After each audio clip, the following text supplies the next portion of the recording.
misafirlerimiz, biliyorum herkes çok yorgun. Bugün üçüncü günümüzde çok uzak diyarlardan gelen Sayın Mekel Şivi bir yemeklerinizi yerken küçük bir konuşma yapacak.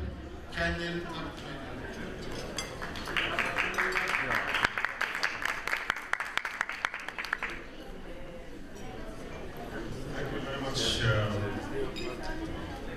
Good afternoon, everybody.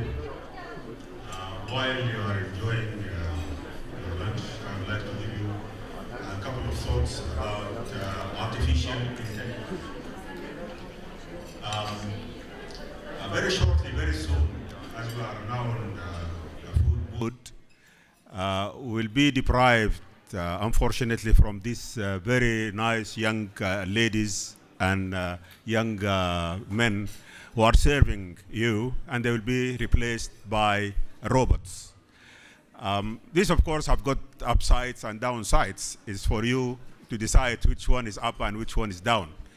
But this change is happening soon, and it will have a lot of implications on the job opportunities which are available for us as human beings. Now, in the world, there are 7 billion people. There is a job deficit of 1.8 billion. This is expected to rise up to 2.3 billion by 2050.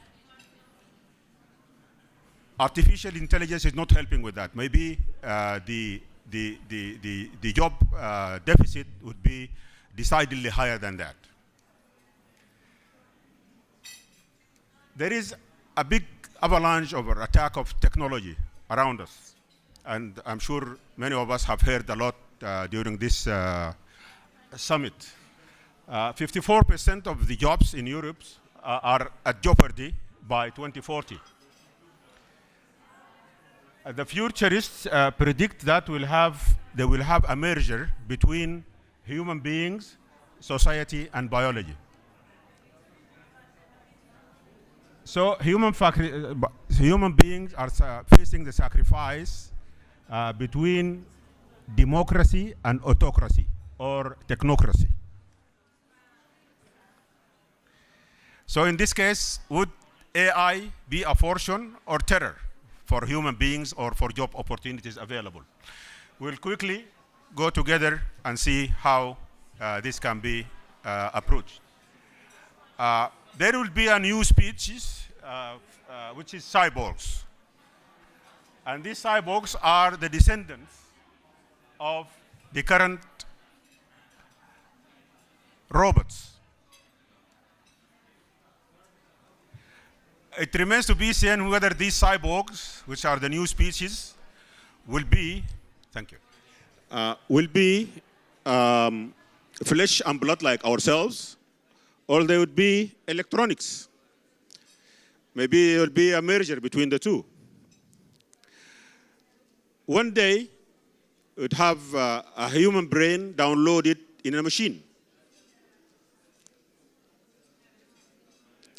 So this century is predicted to be very crucial for humanity as to how they are going to meet this avalanche of technology which is approaching us.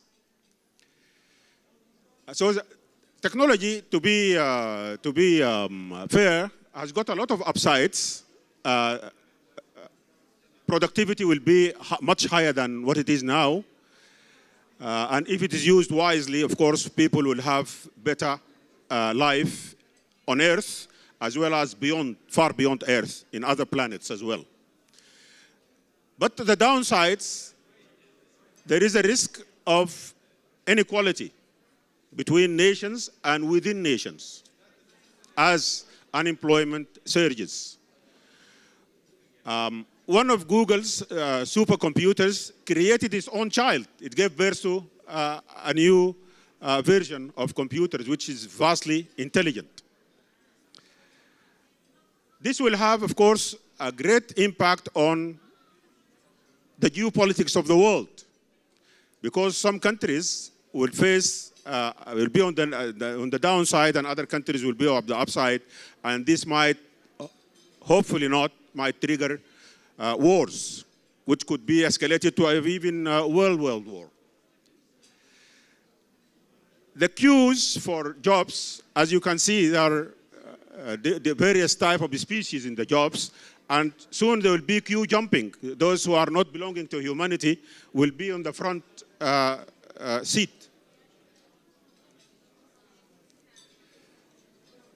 So we'll have soon robot workers, robot lawyers, robot doctors, they are already there, robot professors, robot scientists, robot engineers, robot soldiers, robot footballers, and we'll have robot babies.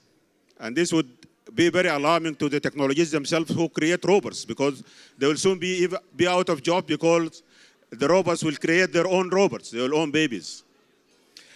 And more astonishingly, we'll have robot politicians as well.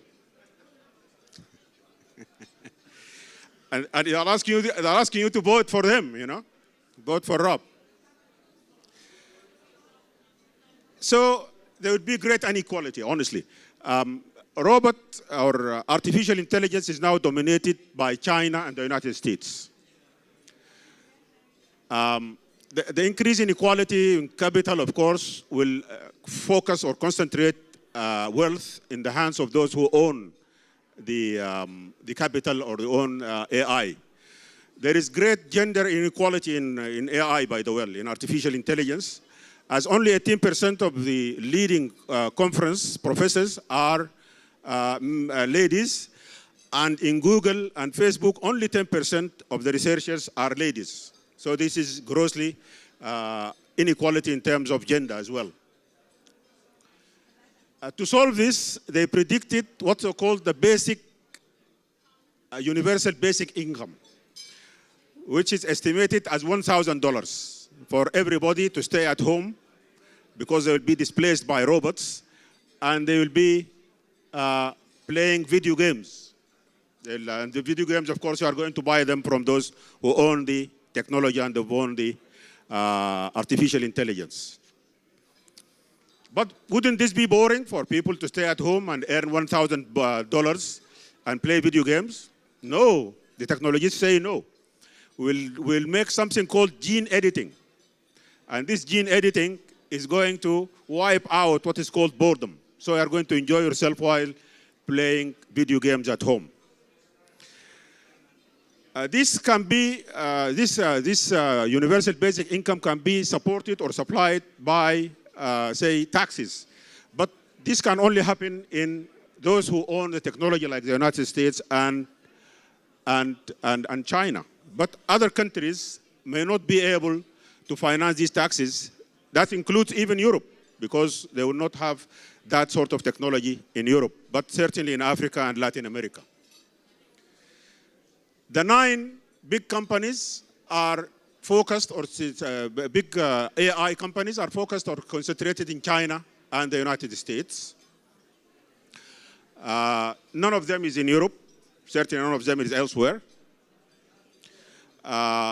Europe is now investing in 1916, they invested 3.5 billion in research in AI, while Asia invested 3 times as much, and North America invested 5 times as much. So this needs governance from all of us as human beings. Otherwise, the humanity will face mounting problems in terms of job opportunities and way of living. The genie cannot be put back in the bottle, because they are already in top gear, these technologies, and the robots are taking over, are continuing.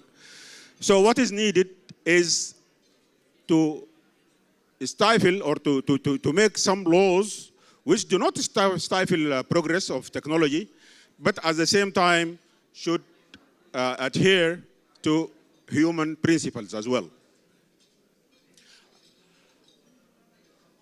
You remember in 1979, there was cloning. Sheep Dolly was cloned. That triggered, of course, a lot of uprisal against it in terms of legal as well as political, ethical questions were raised, and they were successful to stop cloning, at least human cloning. AI is alienating, as we suggested early on, is alienating a lot of influential professionals, doctors, clinicians, lawyers, politicians, etc.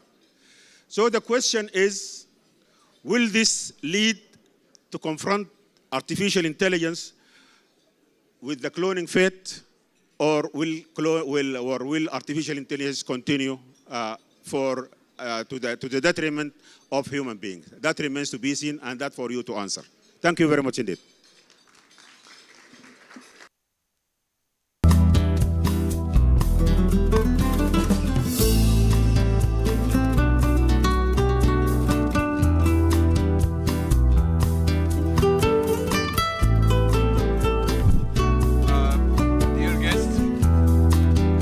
Dear guests, I would like to make an announcement.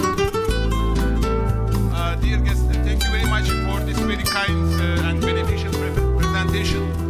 Luckily, this year we will have a movie screening in our Bosphorus Summit in the afternoon sessions at 15:45, and the name of the movie is Free Lunch Society, and it's quite related with robots, automation, autonomous systems, and replacement of robots with people with robots. And it's very much related with the presentation made during our lunch break. We all like to see you. You are all more than welcome at 15:45.